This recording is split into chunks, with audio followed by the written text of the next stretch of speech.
or day 5, and I've been shocked at the length of these videos. So I'm going to just jump straight into the catalyst. As I promised yesterday, the catalysts were the things that I felt in my gut. They wouldn't go away. I wrote down 14 of them within like 27 minutes or something ridiculous like that. So yesterday I spoke about this hyper awareness that clients were feeling really strained about being visible on social media as opposed to feeling visible. Check what resonates for you. Check what isn't the thing that you are thinking about. Check what isn't an issue to you or maybe is. These, I think, are the most helpful way for you to navigate what's going through. And everything seems to be pinging around me. So the second thing was, I had somebody who shared with me when I happened to be speaking about this and mentioned people's relationship with social media, and they shared with me that they had specifically left Facebook and Instagram to maintain their mental health. They said they consciously needed to avoid mental health triggers. Now, as somebody who has been fortunate enough not to travel that path of mental health, but having worked with a lot of people that have had anxiety and had, you know, many traumas and mental health that they've spoken to me about, I put myself in that person's shoes just for a moment to think I couldn't even begin to imagine how something as innocuous as surfing social media could actually trigger me to that level that I simply can't take it anymore. So this could be your story. This could be the story of somebody close to you or somebody you know. And it could be the story that someone has never shared with you. So the third one, one of the things that I noticed a lot, and I'll be honest, I noticed this through the many Clubhouse rooms that I either participated in or sat and listened in. And I noticed that a lot of people, particularly in that space, but not only in that space, when it came to social media, they really identified as an influencer. But when it came down to it from a visibility perspective, it turned out they weren't actually influencing anybody, and they found that difficult.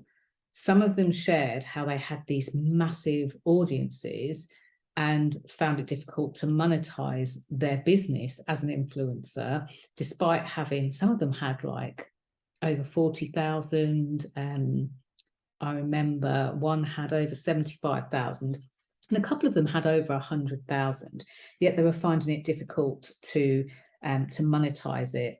And I think if you are going to put your stake in the ground and claim yourself as an influencer, I can't imagine anything more heartbreaking than feeling at the end of the day that you haven't made a difference. So the fourth one was that some of my best clients didn't actually meet me through social media. They came from elsewhere. I did a lot of, I keep saying research in air quotes because it's not scientific research, but I looked back through my system, and I talk about this in more detail a bit later.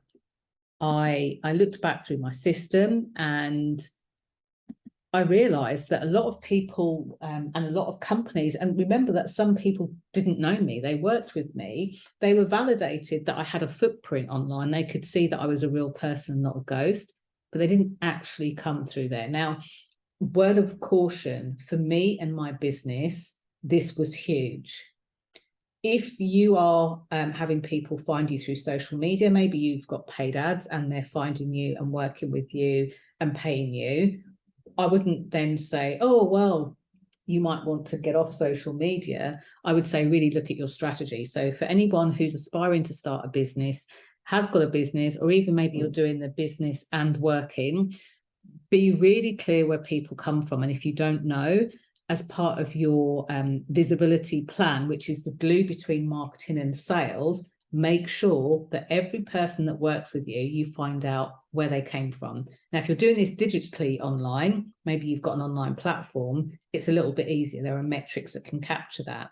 But if people are booking calls with you, and you're actually speaking to them or you're consulting, make sure you know exactly how they heard of you, if they were introduced to you or something else like that.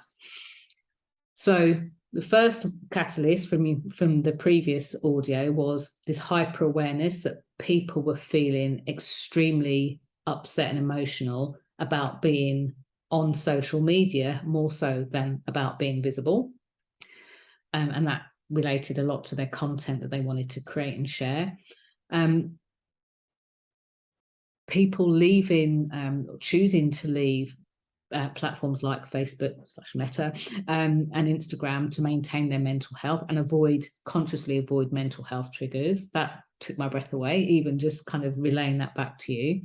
And that people who had given themselves the title of influencer, had built up large audiences, weren't influencing people.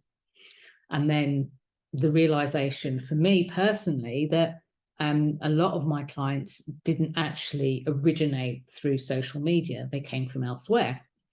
And then finally, there were a number of businesses that just wanted to put their work and their business out there. And at times,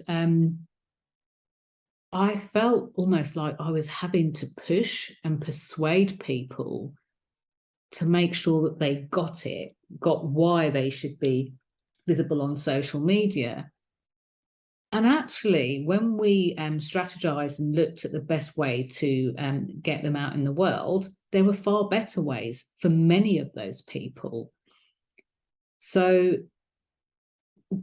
the objective is have people know about you and your work if you're a business owner. And if you have multiple businesses, they may differ from business to business, but have people find better ways for you to put your business or your work or what you do, your book, your talks in front of your clients. Just be really specific on that. And a good visibility plan will help that. A good marketing plan will help that as well. So on the next audio, I'll talk about the next 5, and we'll dive deeper and find out why there seems to be an epidemic of comparisonitis. See you on the next video. Bye for now.